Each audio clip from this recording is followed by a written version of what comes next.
degree from the University of British Columbia. Consul General Zaid Sheikh, please come up. Thank you.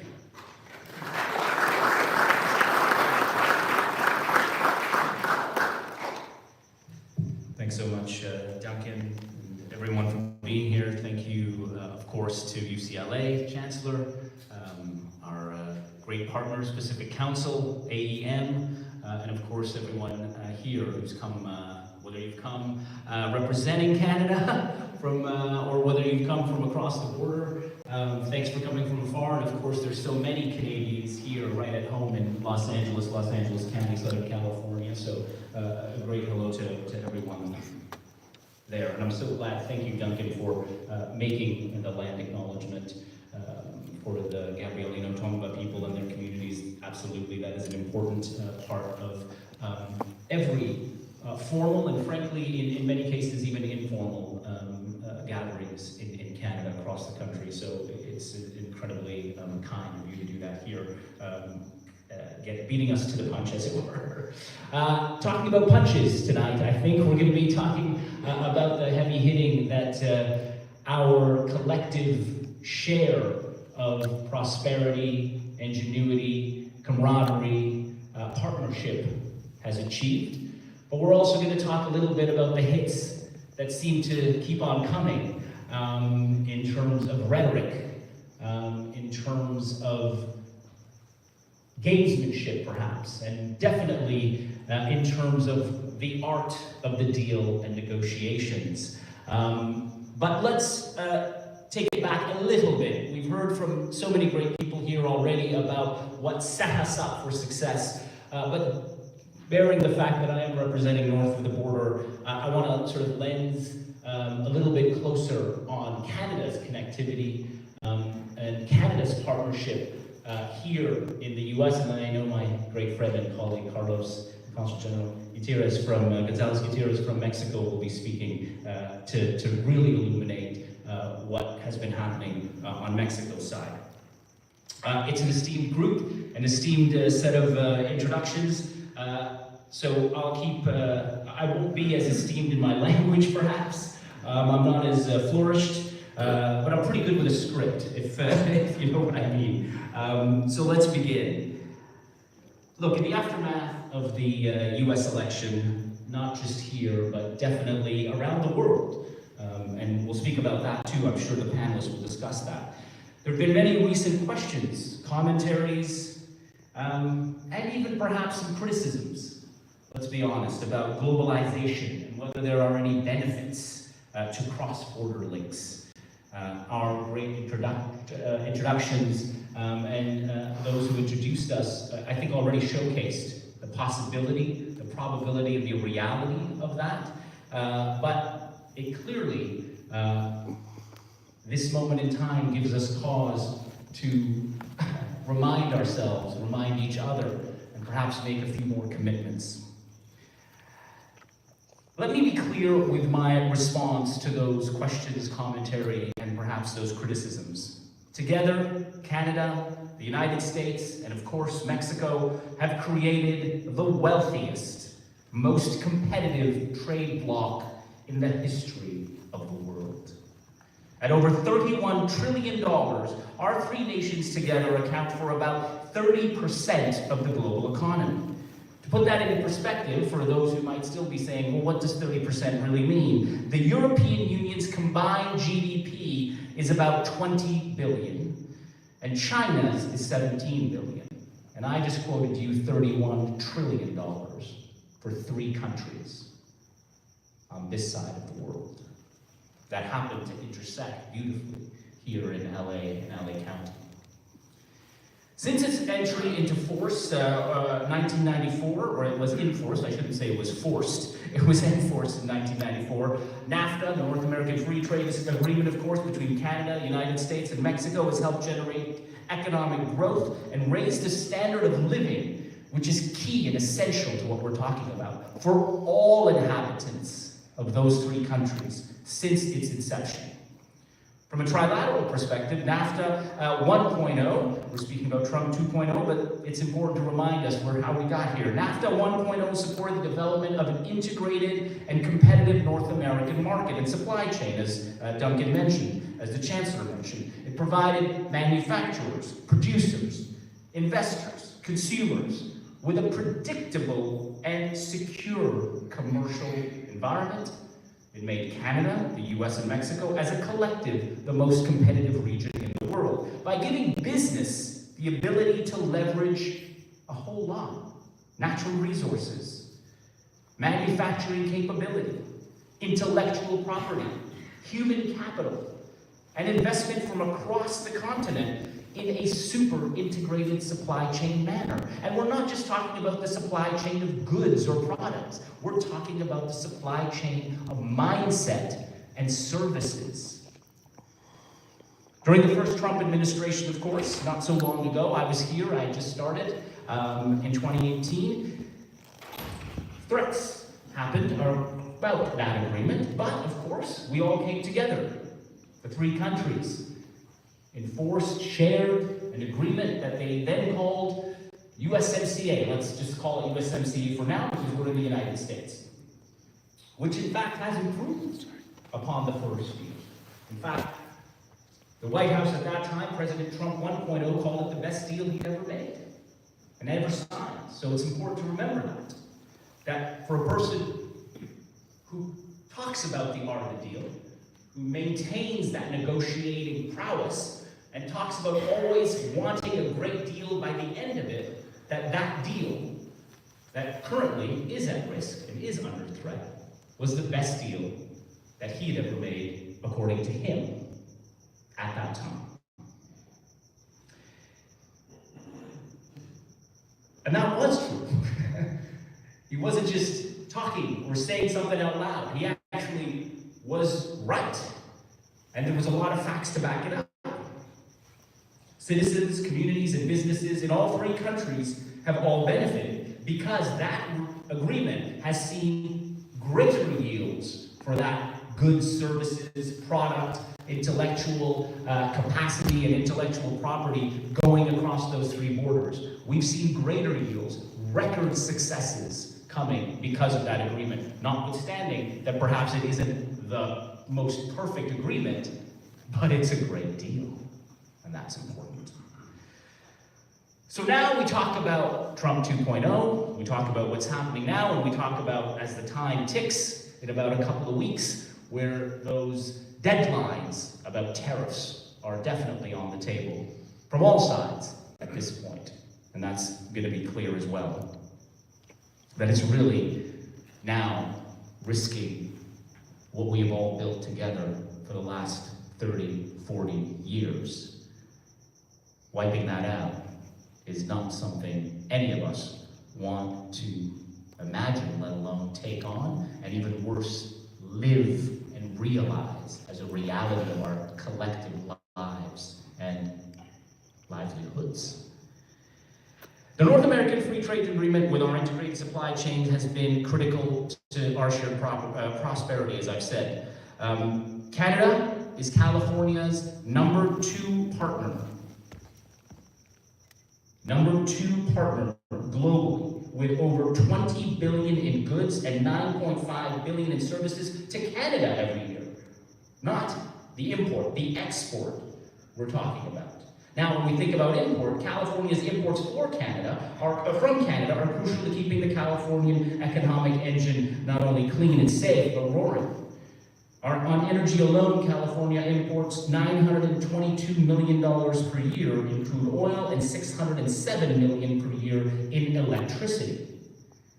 That keeps the lights going on. That keeps the underpinnings of California's economic success thriving. Just this past year, Canada was once again named as one of the Titan countries of foreign direct investment in California, as one of the top 4 sources of FDI in the state.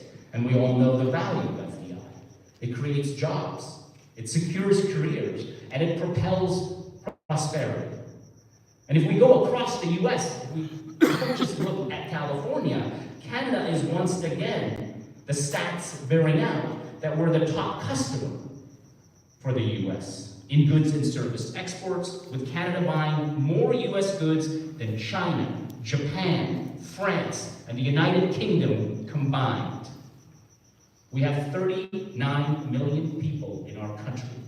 This state has 39 million people in its borders. We're one of the largest, smallest countries in the world, and we're helping the US more than China, Japan, France, and the UK combined. Countries that I'm pretty sure are box office countries when you think of some of the biggest names in the world right now, moving, shaking, and making and breaking things as they go along. So, that's something from Canada's point of view to celebrate, and to actually take one step, two steps, three steps further. And beyond trade alone, I have to be honest, I can't underscore enough how Canada and the United States are close allies, partners, and friends. As President John F. Kennedy said, perhaps you've all heard this before, trust me, every Canadian remembers this: geography has made us neighbors, history has made us friends, economics has made us partners, and necessity has made us allies. He said it in a way better accent than I did, but you know what I mean. We have our differences, of course. That's what makes great friends great. Not just how they're saying, but how they're different and how they use those differences to complement each other. And how they use those differences to support each other, because Canada has been there at some of the darkest times in America's history. We stood alongside in World War II, side by side. In the name of democracy and peace, we joined in the Korean Peninsula and the Gulf. In the wake of the September 11th attacks, in the midst of the terrible tragedy and crises all around, passenger planes headed from the US and they were rerouted for Canada. We were proud to take in almost 45,000 diverted passengers and planes, and we stood with America, not just in solidarity, but in grief and sorrow as well. In the aftermath of Hurricane Katrina, Canada was there to help New Orleans rebuild.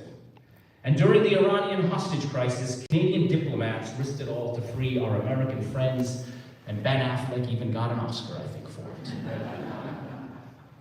So, let's get closer to the calendar. The Chancellor talked about his second day, real day on the job.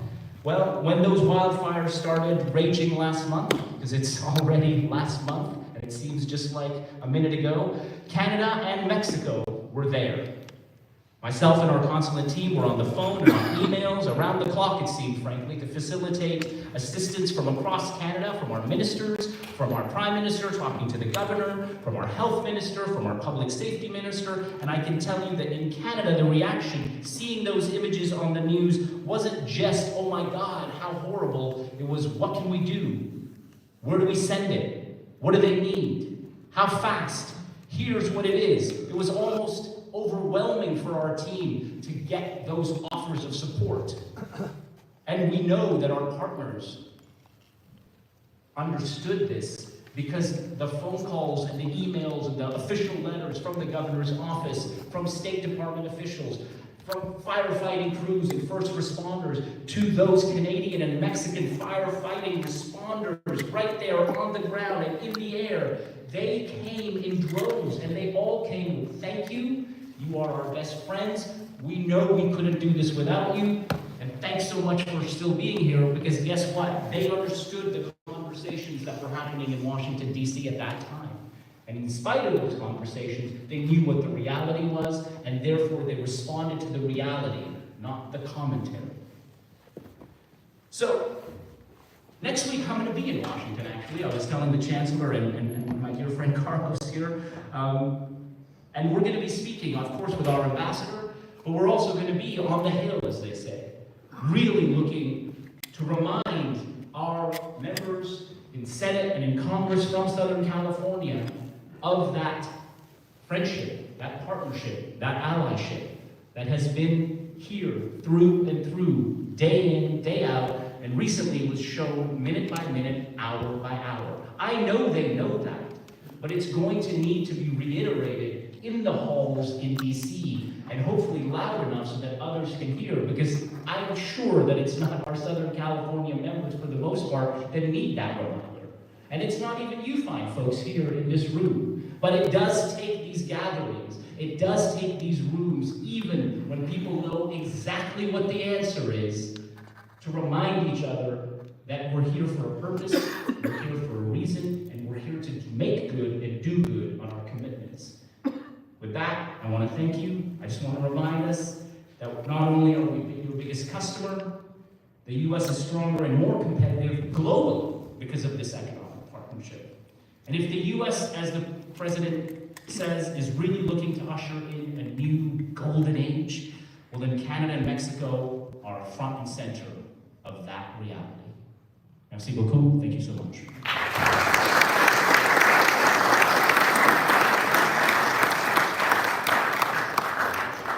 Thank you so much, Consul. It's now a great pleasure for me to introduce the Consul General of Mexico, Carlos González Gutierrez. Ambassador Carlos González Gutierrez has been serving as Consul General of Mexico in Los Angeles since February of last year, following his unanimous ratification by the Mexican Senate in December of 2023. A career diplomat since 1987, Ambassador González Gutierrez has dedicated his service to strengthening ties between Mexico and its diaspora in the United States. His experience in this field is vast. He has worked across this country in multiple key positions, and he has become one of the most important leaders of the Mexican community abroad here in the United States. In the late 1990s, he contributed to the program for Mexican communities abroad within Mexico's Ministry of Foreign Affairs. From 2003 to 2009, he served as the inaugural executive director of the IME, the Institute of Mexicans Abroad, an agency focused on fostering collaboration between Mexico and its citizens residing overseas. His diplomatic assignments in the United States are noteworthy. Early in his career, he was here in Los Angeles as the Consul for Community Affairs. Subsequently, from 1999 to 2003, he served as the Counselor for Latino Affairs at the Mexican Embassy in Washington, D.C. He has served also in Sacramento, in Austin, and in San Diego. In September of 2011, in recognition of his exemplary service, he was promoted to the rank of ambassador. Academically, he holds a bachelor's degree in international relations from the Colegio de Mexico and a master's degree in international relations from the University of Southern California. He has been published widely, focusing on the Mexican population here in the United States. On a personal note, let me just say, Carlos, it's just always an enormous pleasure to be with you in a room, to hear you speak, and to interact with you, because I always learn something. And so please come up and share your thoughts with us today.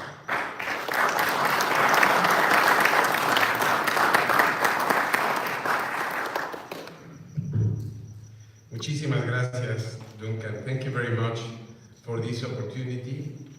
I want to, first of all, echo what Fernando Sepúlveda said. Julio Frank is the Pride of Mexico, and we are so proud that in this city, the Chancellor of the UCLA is a Mexican nation. Thank you, Duncan. Thank you, Fernando Sepúlveda, and my friend from the IAM. I enjoy always being convened by you to talk about issues of mutual interest. I see many friends. I want to thank people who made this possible at IAM, like Juan Carlos, Javier, Fernando. But in particular, I want to, for those of you who don't know, and I hope he forgives me, I want to signal the presence of a very brilliant Mexican businessman who's an immigrant and who's the founder of the North Gate supermarkets chain here in Southern California. Don Miguel González, me siento muy orgulloso de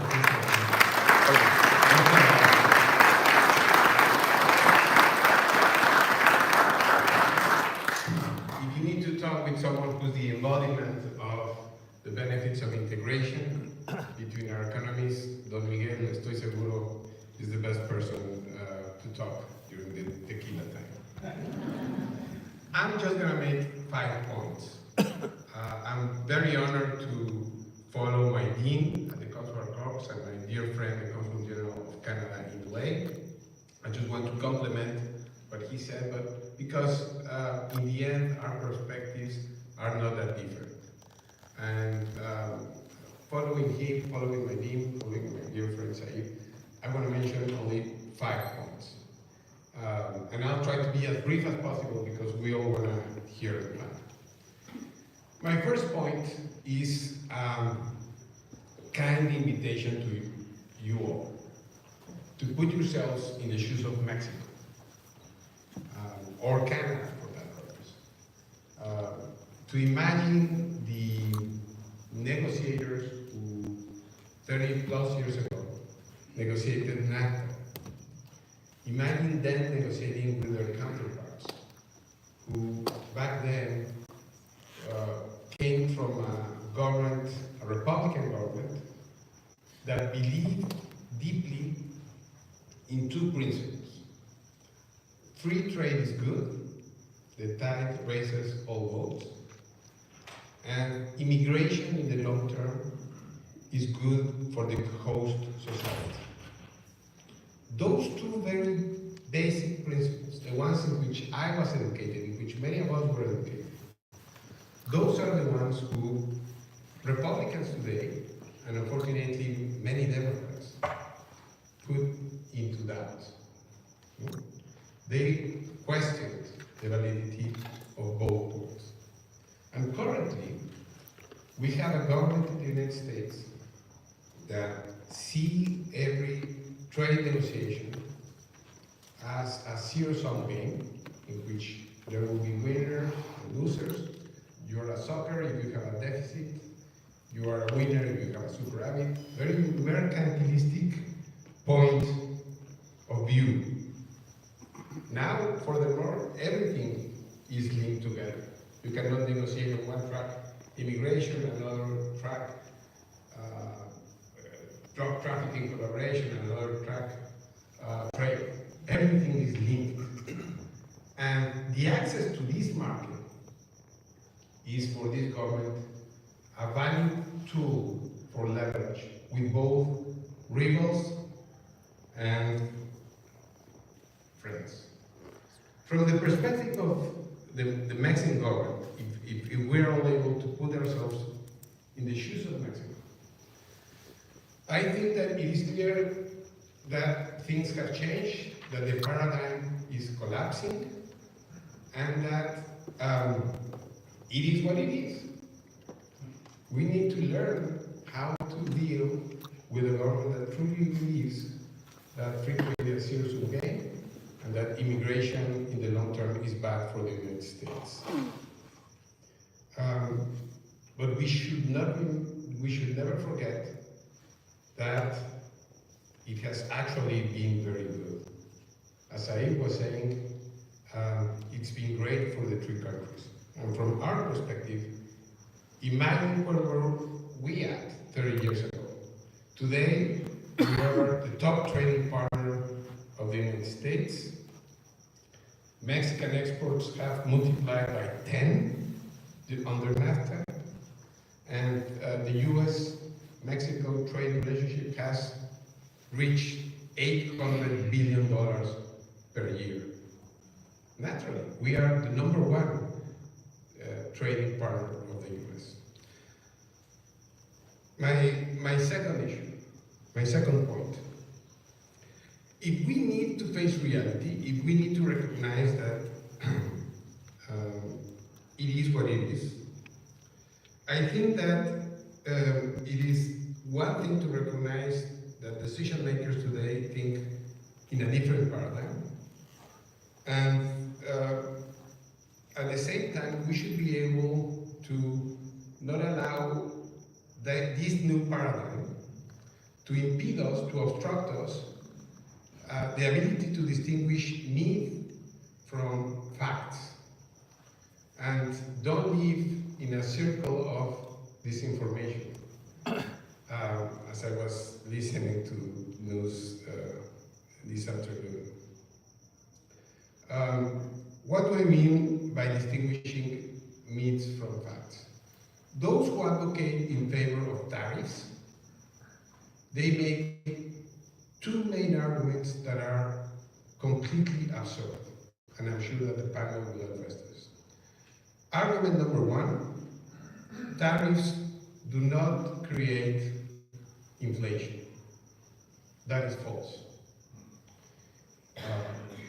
20, we export to this region approximately half of all vegetables and fruit that California imports. Imagine that you were imposed not a 25% tariff, a 3% tariff on all those products. What would that create if not inflation? That is a fact. The other very important point that helps us distinguish fact from myth is the second argument that they make. They say, if you want to avoid tariffs, easy. Just bring your products to the United States, simply move everything to America, and you will avoid tariffs. It's a very simplistic import substitution model that has never worked anywhere, let alone in Mexico when we tried it during the 70s and 60s and 70s. We eventually had to move into free trade.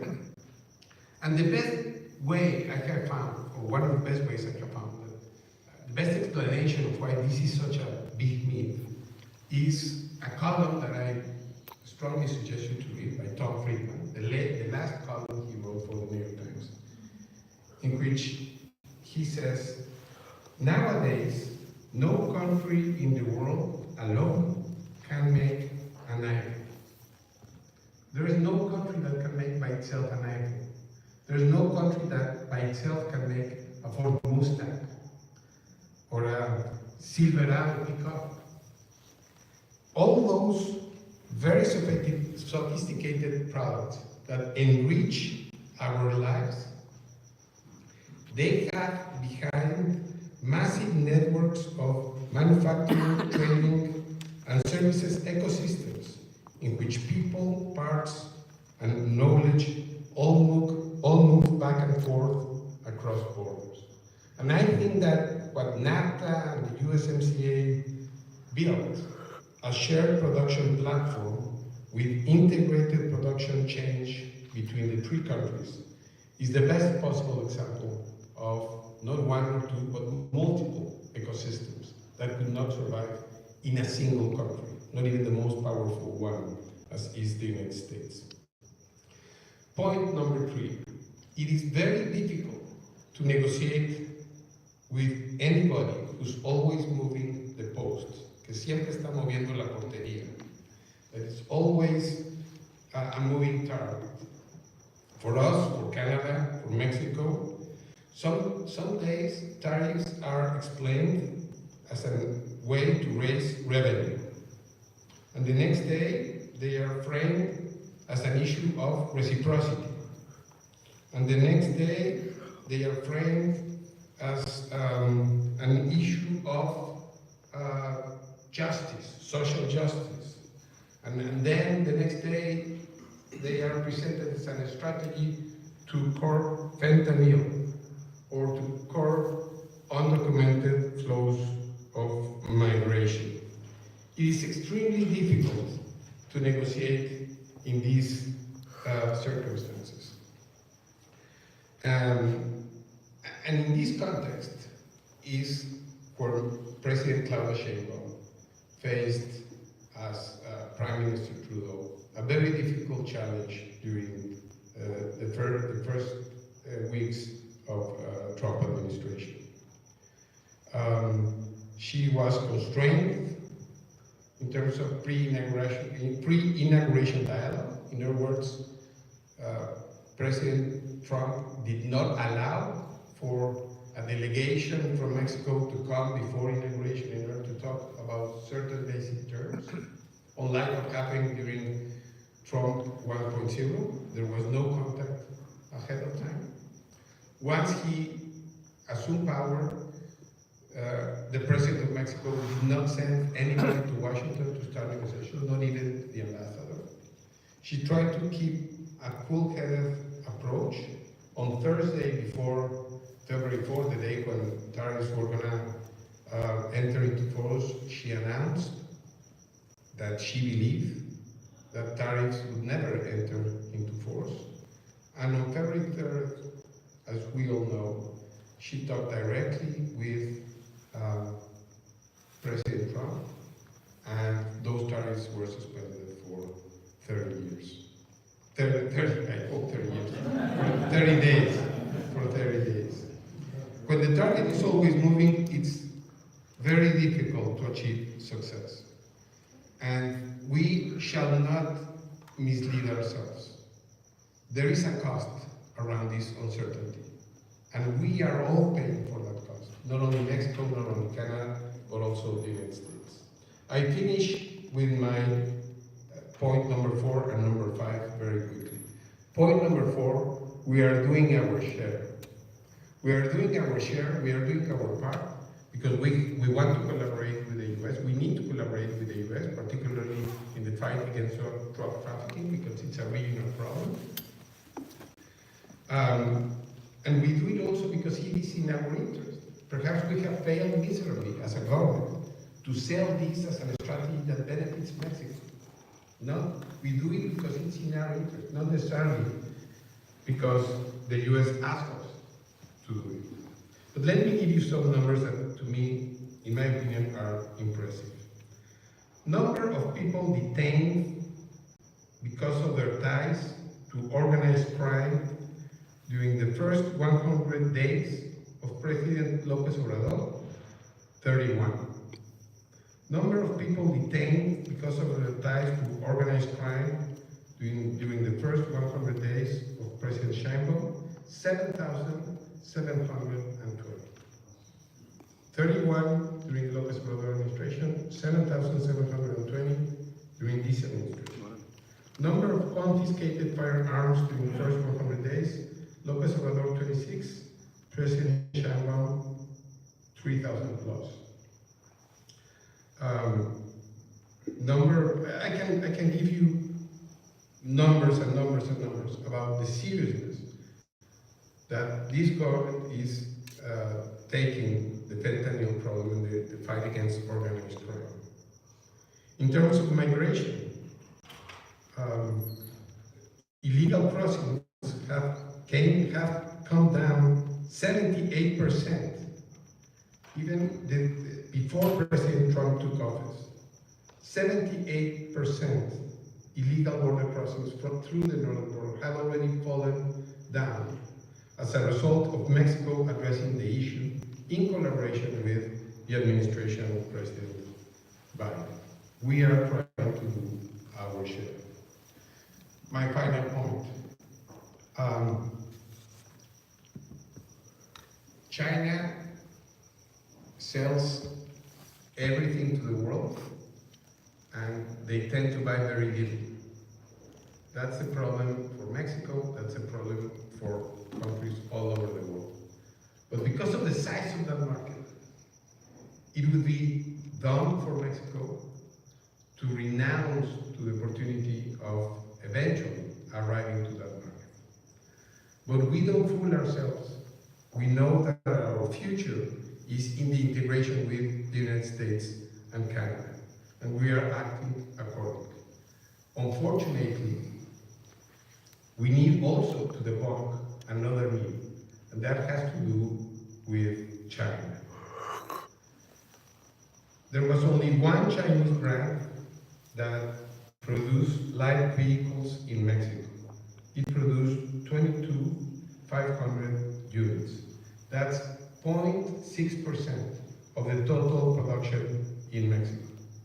Of the 3.3 million light vehicles that we exported to the US, none were from Chinese brands. The foreign investment that China has in Mexico is very small compared to the US. The US foreign investment is 142 times the investment that China has in Mexico, and Canada's foreign direct investment is 25 times larger. 96% of China's stock in terms of foreign investment in North America is concentrated in the United States and Canada. Only 4% in Mexico. We know that in the next few years we will be talking about traceability. I don't know if you say that in English, trazabilidad. We will all be talking about rules of origin. Let's make sure that no matter how much these paradigms change, we never get confused about distinguishing myth from reality. Muchas gracias.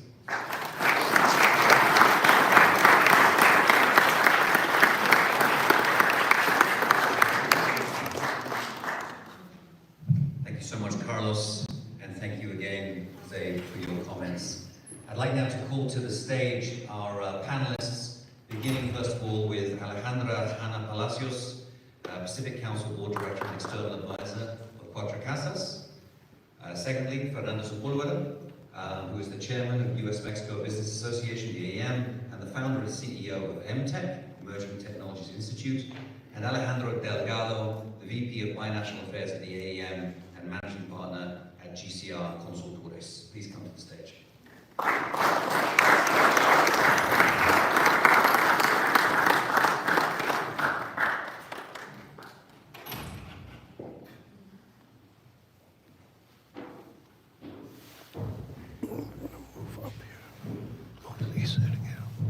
While you get comfortable, we just remind everybody of where we are right now. If you haven't listened to the daily podcast episode a couple of days ago, which is an interview with Peter Navarro, I recommend strongly that you listen to it. It gives you a very good insight into why President Trump's leading trade and tariff advisor believes the things that he does. And it gives you insight into his own psychology, his background. It also gives you an insight into his worldview today. And I think that it's important to recognize that because the arguments being made for tariffs in America today are that tariffs will produce jobs, tariffs will defend the working class, tariffs will make America great again, tariffs will not result in inflation, tariffs are the right thing to do because other countries have been ripping off the United States for so long. It's very, very important to understand those arguments in order to actually engage in the conversation. But this is actually not a new conversation. For those of you who are students of international economics, of course, these are conversations that we've had almost 100 years ago, during the 1930s. The Smoot-Hawley Tariff Act of 1934, of course, 1930, actually imposed the most punitive tariffs on imports into the United States in history, exacerbating rather, the already terrible situation of the Great Depression. We've had periodic flirtations with tariffs as well over the years, particularly in the 1970s, during the recessions of that decade. Again, in the 1980s, when fears of Japanese economic dominance took over again. There was this idea that we would move from a century of Pax Americana to Pax Nipponica, and we all know what happened to that. Today's arguments are that the United States can no longer lead by accepting free trade, by accepting unfair trade with other countries. What I'd like to do right now is I'd like to call on Fernando to begin our conversation by giving us an overview of what has happened thus far under Trump 2.0 with regards to North American trade and tariffs, and the reaction from the Mexican and Canadian governments as well as their business communities. We've heard from the consuls general about the official reactions and where we are today in relations. But I wonder if you could give us that perspective from the business community. Thank you, Duncan. And so I will reiterate the facts that are well known by everybody, right? Trump announced 25% tariffs on Mexico and Canada, 10% additional tariffs on China, on top of the tariffs that are already in place, and obviously all the tariffs on steel and aluminum, right? And he has also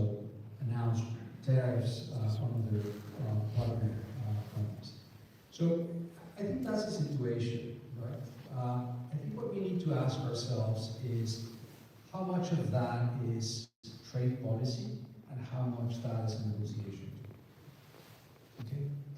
And at times it's hard to distinguish, but I think it's important for us to distinguish what is legitimate trade policy, because I think we cannot demonize tariffs as an illegitimate policy instrument, right? It's like taxation, right? It creates, or incentives, right?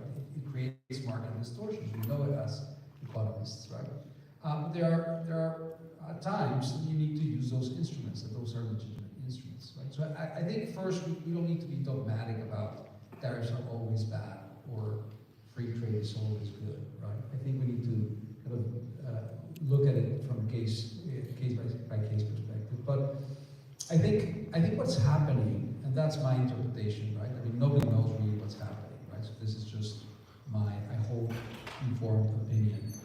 But I think what's happening is that in the case of Canada and Mexico, it's not really part of the trade policy. It's really part of a negotiation, right? And I would submit that the objective is to fast forward the negotiation of the USMCA. Because the legal terms of the negotiation of the USMCA push things all the way to the end of 2026. By that time, you're in the middle of the Trump presidency. And that's too late. So I would submit to you that the threat of tariffs to Canada and Mexico is a forcing device to get us into the negotiation table ahead of time and to try to reach a North American agreement in preparation for the real fight, which is against China. Right? Obviously, I don't know that for a fact, right? But I would submit that that's the underlying strategy. Now, what's going to happen in a couple of weeks? I think we're going to get another extension, and another extension, and another extension, right? I don't think those threats are going to go away until the Trump administration gets what the Trump administration is looking for in terms of that negotiating purpose. But I think we need to distinguish that from the other tariffs that he has announced, which is the reciprocal tariffs. I think that framework actually is the real part of his trade strategy, right? That is part of the philosophy of Leitzinger and his Peter Navarro and his advisors, right? I think they truly believe that trade should be fair and tariffs should be reciprocal, right? And I think that is the part where I don't think it's a negotiating instrument. I think that's really their policy thinking. And I think in that respect, both Mexico and the US, we don't really impose that many tariffs to the United States, right? I think India should be feeling very, very threatened. China obviously should feel very, very threatened, because if you apply that reciprocal tariff logic, right, then it becomes very, very punishing in terms of agreement. So I'll just stop there, right, because I think we need to distinguish negotiation instrument versus the real trade policy. And I also think that there are some legitimate claims on the Trump administration side on the use of tariffs, using tariff correction to modify terms of trade. Thank you, Fernando. I recall very clearly a conversation that I had with Wilbur Ross when he was Commerce Secretary about the issue of reciprocal tariffs. It was something they wanted to do with the first administration, and in some ways it makes a lot of sense. It is what the post-Second World War economic order was built on, was that the United States would accept that other countries would have higher tariffs on US goods, whilst the United States lowered its own tariffs, but those days are long gone. And so I think there is generally a consensus that that makes sense at this point in time, and even the Europeans have explicitly accepted that concept when it comes to autos. But there is, of course, that other element there, which is that the Trump administration, or Trump himself, has said that it's not just tariffs, it's restrictive business practices as well that will come into play, leaving open to interpretation a huge area of economic policy, including, of course, regulation. And that brings me to Hannah, as somebody who has, spent a lot of time thinking about regulation, competition policy, etc. I want to ask you, what's at stake here in North America? When you come outside of policy circles, most people really either don't care about North American economic integration, or they have a negative view of it. And that's one of the great failures, I would say, of our public relations strategy of the past 35 years. And they reject economic integration in North America because they've heard the stories, or they know somebody. They know that jobs have been lost here in the United States, and they believe that that's as a result of NAFTA or the USMCA. Going back to Ross Perot's giant sucking sound, we've had this idea that jobs lose. And of course there is the loss of jobs, but there's also the gain in jobs. I wonder, Hannah, if you could tell us about what the past 30 years of economic integration has meant to the North American economy in a balanced perspective. Well, thank you very much for the invitation. I don't know if I can have a balanced perspective on what things are happening, but I mean, what the free trade agreement has created is like this massive trade among different countries. And I mean, both general counsels have said it already, but it's not only that we trade, it's that we build things together. And that is like a game changer in terms of trade. Because it's not only that agricultural products will be higher in the US if eventually these tariffs come about. It's that when you're building a car, many times, 10 times, 20 times, things go back and forth the border. And you cannot, or should not, impose tariffs every time things go back, because that is inaccessible. And it also means we have super integrated supply chains, and these won't necessarily change in the short term. So prices will go up here and there. And the thing is that in Mexico and Canada, the consequences will be bigger. I mean, like the Mexican government always says that the Trump administration won't go forward with the problem of 25% tariff because it will create inflation. And there's story in the US where this happened, and eventually they had to retire those tariffs because inflations were over the sky. The thing is that US and Mexico, their exports to, what they export is equivalent to 80% of all their exports. So the impact is huge. So I can't talk about the US, but like in the Mexican case, Trump has talked about imposing tariffs to Mexico since the campaign. And he initially talked about 10% tariffs. And if you look at the exchange rate, the peso has depreciated in the past 2 months.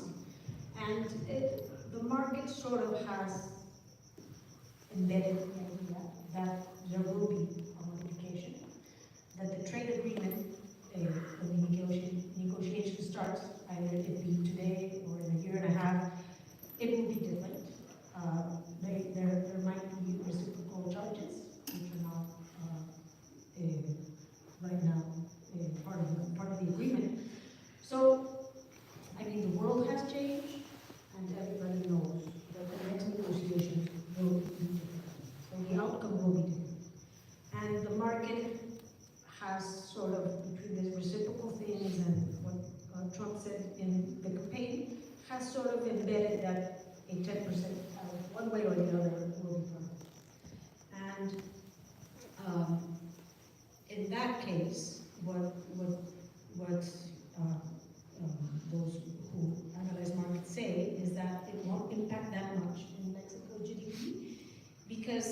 As I said, the Mexico peso will depreciate, and so then it will be cheaper for the US to buy Mexican things. And so you put tariffs, but then it's cheaper to buy, so then at the end of the day, it's a zero sum. And so that would be the scenario. Mexico today, the equivalent to the Federal Reserve in the US, which is the Banco de Mexico, downgraded Mexico's expectancy of growth rate. It was 1%, and now it's 0.6 because of all this that is happening. But if tariffs go into the 25%, then Mexico will go into a recession, at least a 1.5 decrease. I don't know the numbers for Canada, but something like that could happen. And so, so will the integration be maintained over time? For certain supply chains, I guess it will. I mean, you can't in the short run, I mean, next 5, 6, 10 years, modify your supply chains completely. So, will integration keep growing? Maybe not. Who will benefit from all this? The three countries have benefited. In the US perspective, Mexico and Canada have benefited more, especially Mexico. And so, like, the idea is that going forward, the US also benefits from it. Can this integration disappear? I don't think so. The integration has happened despite governments. I mean, in this past 30 years, government really didn't do anything specifically to create this integration. It was the business sector, little by little, integration was created. The risk is that this long-run tendency can be delayed. And 3 years ago, I was worried that this tendency would be derailed because AMLO was not complying with our commitments to the USSR. Now I'm worried that this integration or this tendency will derail because if Trump stresses Mexico and Canada too much, you know, you can pull una liga, you can pull the rubber band so much.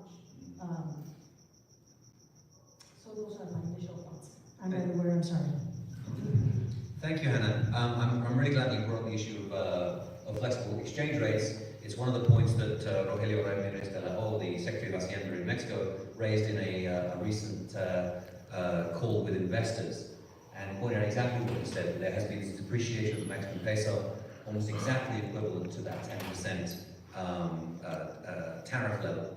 And of course, during times of great uncertainty, we are seeing a flight globally towards the dollar and of course to US stock markets. We've seen how well the US stock markets have been doing recently, and that is of course raising the value of the dollar as well.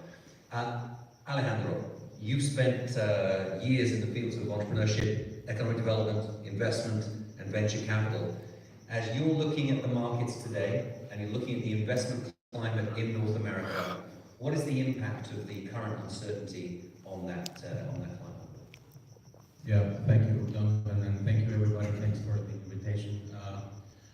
Well, all these things that you said that I've been doing over the years, entrepreneurship, economic development, investment, and venture capital, have three principles.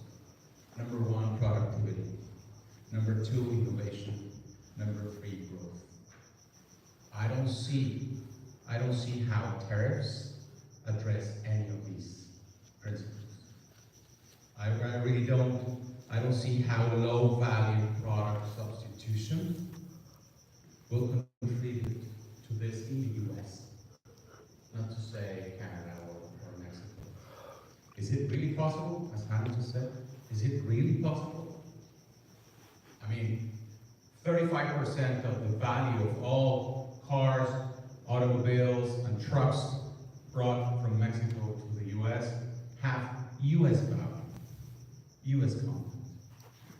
40% of all auto parts in the US come from Mexico, others from Canada. Is it really possible to get rid of that?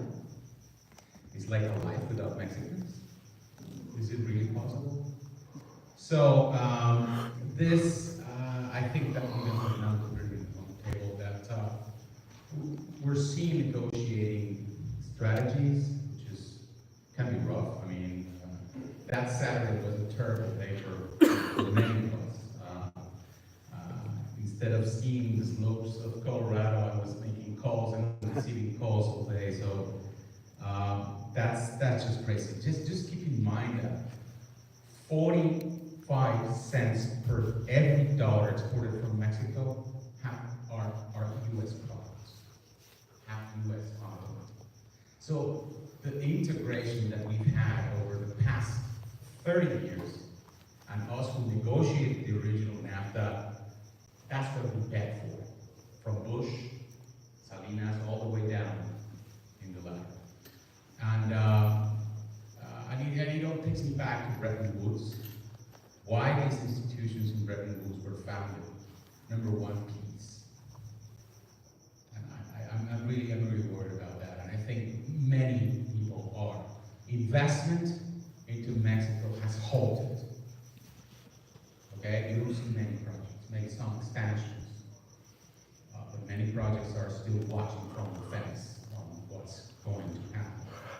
And I guess for me, the key concept is tariffs provide a misallocation of resources. It doesn't produce anything if you pay 25%, 35%, 40%. Because all these products will not be, I mean, can really the US make widgets, bulbs, harnesses, wires? I don't see that happening. So anyway, so we're facing it, we're grinding. We have meetings, I have meetings all over the next 5 days in the Ministry of Economy in Mexico. I'm part of the private sector staff accompanying the Mexican government, and we're making strategy and so forth. But what I foresee along the lines of what Hannah just said is inflation, stock outs.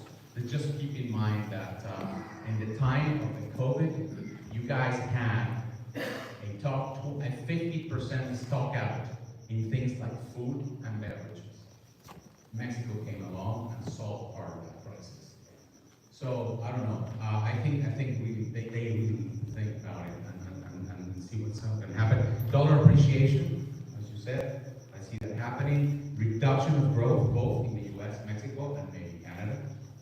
Sure. So that's what it's in our minds right now. Thank you, Alejandro. And just your point about the widget. You know, if we don't buy a widget from Mexico, there are many other places where you can buy that widget, but they're not going to be made in the United States. And you know, there's a commonly circulated meme going around, which is that Americans actually don't want to have the jobs that produce those widgets. And but the truth is that companies who are looking for those suppliers here in the United States find that they just simply don't exist. And that's true not just for Canadian and Mexican inputs into the industrial process. It's true for those inputs coming around the world. Semiconductors being a prime example of that. Fernando, you gave us an idea of what you think is going to happen next, what Trump's strategy is. The man is tremendous at putting issues on the table and getting people to focus. He focuses minds. What do you believe the end game is then for the administration in North America? How do you feel that the issue of across-the-board tariffs fit in with the steel and aluminum tariffs that have already been announced? And more importantly, how does North America as an economic unit allow the United States to engage more competitively with China and with other economic competitors? And perhaps how many billions of dollars are we talking about now in North American trade? Hundreds of billions of dollars. Question, what do you think will happen now with the USMCA review process? Let me reframe the question. That's a good trick to reframe the question.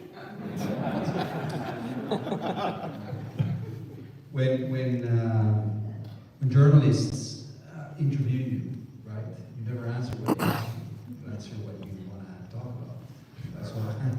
using that trick now. No, no, I think, let me answer from this perspective. Let me tell you what I think the end game should be.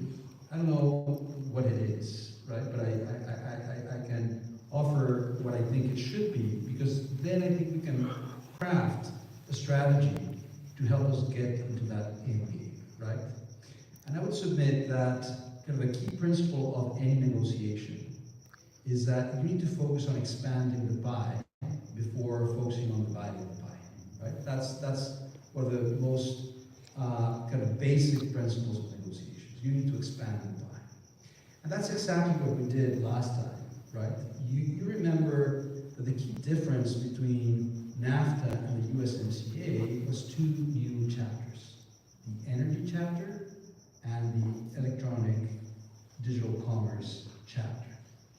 And that was really what got us through the line, right? It was really thinking about the opportunity of what else could we do together, rather than just, right, pulling the blanket from one side to the other. So if you think from a geopolitical perspective, I think there are basically three things that are crucial, and those are, I think, the real battles that are happening from a geopolitical perspective. One is semiconductors and the implication of semiconductors to artificial intelligence, right? That is probably the most disruptive force in the economy worldwide. I think it's widely recognized. You saw that at the conference in Paris. I don't know if you had a chance to listen to J.D. Vance's speech, which was, I think, pretty good, by the way, in Paris. And he was laying out a vision of why having control of the full technology stack on artificial intelligence, starting from chips, going into models, and into processing artificial intelligence, was of the most strategic importance to the US.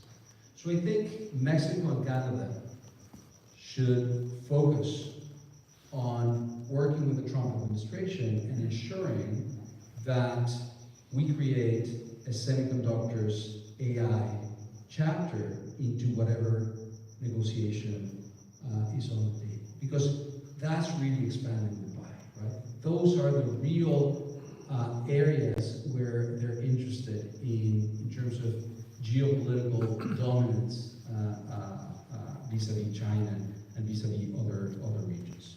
So I think that's one of the areas where we need to focus on expanding the pie. And I think if we can shape the game, and we can shape the conversation for that to be the end game, I think we'll all come as winners. The second one is electromobility. If you look at North American trade, in reality, kind of the big success story of North American integration is the big success story of the automotive industry integration, right? If you look at the real trade that's happening between Canada, the US, and Mexico, a huge portion of that is the automotive sector. Now, the automotive sector is in the midst of a huge technological transformation, right? And China is winning that game. BYD is winning the game, right? The European firms are winning the game. So I think it's also of strategic importance to the US to focus on that technological transition. And again, it's one of the strengths of North America. I think we need to, again, expand the pie and focus on how we can make that happen, right? Many of the tariffs, even at the Biden administration, were focused on electric vehicles. The US is scared to death of competition from China in terms of electric vehicles. So I think that is the other area that we need to absolutely focus. And in the end, I think what ties these two things together is energy. The consumption of energy from AI data centers is just awful, right? So energy security in North America, I think, is a third great factor that we need to focus on. And we already have a chapter on that, but we need to make that work. because we signed and we never did much. Right? So I think reviving the energy chapter, right? Because electromobility is powered by electricity, and AI data centers are powered by electricity. So I think that's a trifecta, right? I think we need to focus on making sure that we expand the pie, focusing on those three key areas. And I think that's what's going to make the Trump administration and all of the U.S. and the Mexican and Canadian governments really be able to have enough value to share to reach an agreement. The other thing that I would say, in terms of how do you get to that end game, I think we need to focus on Texas. Let me say why. Texas represents 60% of the trade with Mexico. The big loser of this whole thing unwinding is Texas. The other two states are California and Michigan. But California and Michigan are Democrats, right? So they have no influence in the White House. So I think we need to convince Texas that Mexico and Canada are their greatest allies for prosperity for their state. And we need to have Texas be the advocate for the North American trade. We did a little bit of that in the previous negotiation. We had a strategy called Boots on the Ground, and we focused all our efforts on Texas. I think now Canada and Mexico needs to really focus on Texas and make the Texans make the case for that North American vision. Because obviously the Trump administration is not going to listen to us, they're not going to listen to the Canadians, right? But they will listen to Texas. So I think we need to focus on Texas and sell that vision to Texas. Thank you, Fernando. It's a compelling idea because the folks in Texas will be a very receptive audience. They get it. They get North America. Hannah, thinking again about the impact of the uncertainty on North America. You have worked on questions of competition policy. One of the things that we've seen as a process, as a result of North American integration, has been the progressive harmonization of regulations, the increasing economies of scale within the region. What happens now to that approach in the macro and micro economies? Are you fearful of the outlook for the smaller companies in particular? Is it going to be the big boys who dominate now, even more than ever? If they put tariffs? Yes. Let me just, before answering your question, I want to touch upon something that Fernando said that I think is really interesting. So, the biggest hit of the USMCA or the NAFTA was the manufacturing integration.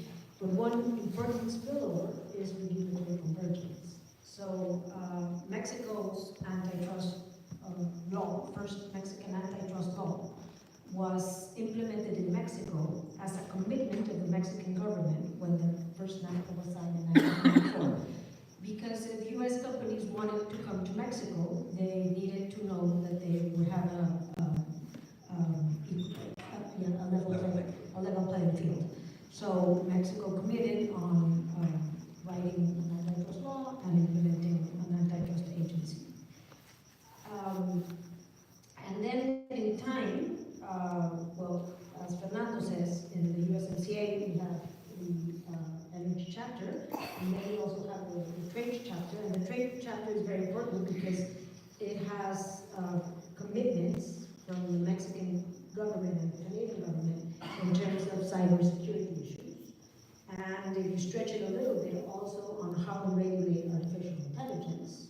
And then if we keep on working together, something that's going to be new for Mexico, Canada has it already, and it has it because it wants to be a good partner with the US, is Mexico strengthening its foreign direct investment regime. Because now the regime in foreign direct investment regime in Mexico, which would be the equivalent to tariffs here in the US, is very, very lax.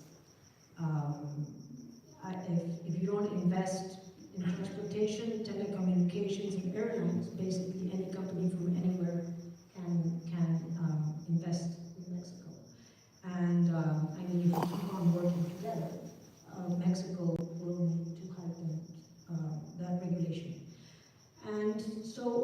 it's good for Mexico. This, I believe, this regulatory convergence is good for Mexico because we bring best practices, and that makes our economy more prosperous. So I look forward to these new negotiations, and I do believe, I mean, as they've said here, the North American platform is the most competitive in the world. 17% of what's trading around the world comes from the integration of US, Canada, and Mexico. So almost 20% of what's being commerced around the world comes from this platform. So that's really important. And going back to crises and tariffs, normally those when there's a crisis and when there's tariffs and also in industrial policy, big companies with big pockets who have a lot of money in the bank and they can sit down and ride the waves while there's an economic crisis, survive. So when there's a crisis, what happens is that small and medium companies lose market, and markets do get more concentrated in time.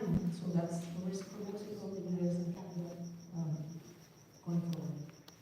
Thank you, Hannah. One of the outcomes that I expect to result from the negotiations that take place will be pressure on Mexico to have its own version of CFIUS, a Committee on Foreign Investment in the United States. Canada has its own version. I suspect that's going to be one of the issues that we see come up. Alejandro, our last question before we open up to the audience. If you were advising President Trump and Peter Navarro on trading relations with Canada and Mexico, what is the argument? They will fire you immediately. What is the argument that you would make for deeper integration rather than steeper tariffs? You can make an economic argument if you want, but there has to be a political argument in there as well. And Fernando and Hannah, you may be smiling, but I'll turn the questions to you off. It's okay as well.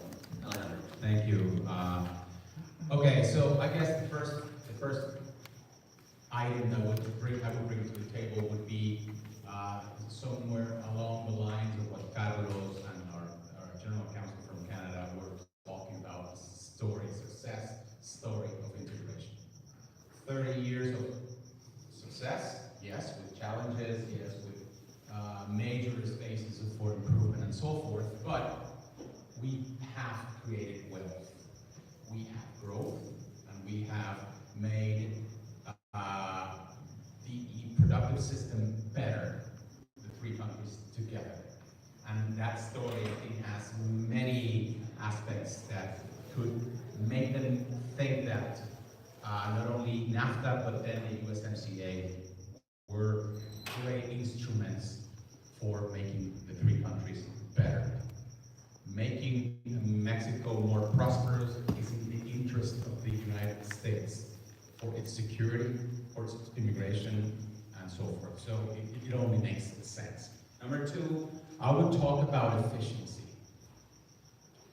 And then again, the more efficient you make a market, the fairer it is. The more efficient it is, the easier it is for small, medium companies to access the market. The easier it is for consumers to buy, and so on. So when we talk about efficiency, yes, we talk a free market. We talk about the movement. I wish it would be of people, but at least for capital and for goods. And it only allows of the right allocation of resources, so that the U.S. keeps building high-value items and keeps bringing to life companies like, I don't know, ChatGPT and other companies that have used those resources instead of doing other less valuable things. And I think that Mexico and Canada, but in our case, Mexico, it's a key player for the U.S.'s competitiveness and productivity. Of course, again, fair trade. And when I talk about fair trade, talk about the famous China backdoor, okay? So I really think that we need to get together and think how we can tackle the China challenge together. From the technical standpoint, us, because I mean, we're not politicians in the sense of dealing with Chinese in that sense. But yeah, we can get to see the substitution elasticity of, I don't know, maybe 3,000 products. Because if you see some of the reports in the automotive industry brought by the White House to the Congress, you see that the industry is complaining that they cannot substitute some of these components and sub-products. So I think it's something that if we work together, we may come to Donald Trump's desk and say, we're substituting 150 billion US from China together. And let's see what we do with the rest. How we invest, how we make a plan to, I don't know, make better solar cells or make cheaper chips and so forth. So I think China in and of itself will be tackled better by the three countries than only by the US in itself. For me, what may be happening, it's a self-inflicted pandemic where you may have stockouts, you may have inflation and supply chain disruption. I think that who's going to pay for that? The taxpayer, the consumer, and so forth. So I would say, I would stress the point that whomever is going to pay at the end of the day, of course Mexico will pay, Canada will pay, but most of all, the US consumer, the small and medium companies in the US and so forth. So that I would try to make that argument. I know they have a different paradigm. I know it's difficult. As Hannah said, they will fire me right after this pitch. Maybe. I'll go back to Guadalajara and be as happy as always. And drink some tequila, yeah, of course. But that's where I would take that line. Yeah.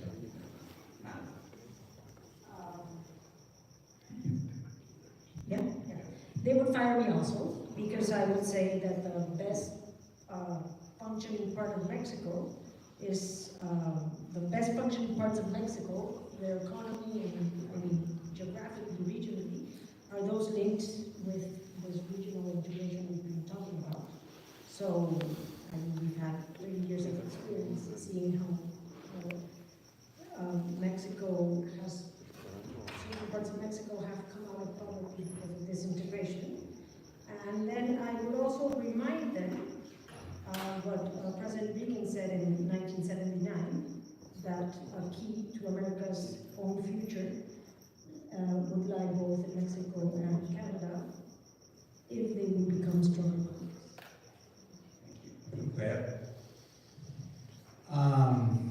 I wouldn't make an economic argument. I would make a fully political argument. And I think we're not dealing with ideologues, right? These are not people driven by ideology, right? These are not people who have a clear vision. These are not people who are influenced by classes, right? I think we're dealing with people who are highly pragmatic, right? And I think the key question that they're going to be asking themselves on any negotiation is, what's in it for me? And I would make a purely political argument. I think in the end, they need to bring the goods to their voters and to their constituencies, right? And so I would ask myself, who are they listening to, right? And how can we make the right arguments so it makes sense to them on their terms, not on our terms? They don't care about poverty in Mexico. They don't care about terms of trade. They care about what their core constituencies are looking at, right? So if you think of, going back to my argument on AI, semiconductors, electromobility, and energy, well, look at who funded Trump's campaign, right? You have Elon Musk, right, fighting, right, the bare fist fight with Sam Altman, right, on control of AI. Look at what's happening with Intel and what's going to be the end game there. Drill, baby, drill. Energy, right? So these people are funding his political ambitions, right? And he's listening to them. And we need to think what's on their agenda and what's in it for them, right? So I think we need to make those arguments. Also a political argument is the Hispanic demographic is the highest growth demographic in the United States. I don't think any political party can dominate the political scene without the Hispanic demographic. And by the way, that was proven by Univision, right? And some very shrewd Mexican business people, right, who partnered with the Trump campaign and pushed the Latino vote in his favor. So I think we need to frame it in their terms, not in our terms, right? And in making sure that their interest aligns with things that interest to us. Otherwise, we're not going to be able to persuade the Trump administration, right? And again, I think it's not us speaking to them, but actually advocating through our allies, right, to speak on the North American project's behalf. I think that's the strategy. Thank you all. Do we have time for one or two questions from the audience? Is anybody up for it, or are you anxious to get to the tequila? I'm not seeing any hands go up, so what I'm going to say is this. I will take a lesson from Canada in 2013, January 2013. Canada was lobbying hard at the beginning of the second Obama administration for the approval of the Keystone XL pipeline. And I was lucky enough to be invited to the Canadian Embassy in Washington on Inauguration Day. And they had an ice sculpture there of the Keystone XL pipeline. But they weren't putting oil through it. They were putting Canadian Crown Royal maple whiskey through it. And the line to get a loose shot of maple whiskey on that day was huge. And I have to say, there's a certain amount of marketing genius in Canada that maybe we can learn and we can use in these difficult times. Ladies and gentlemen, thank you very much. Thank you to our audience. Thank you to our audience.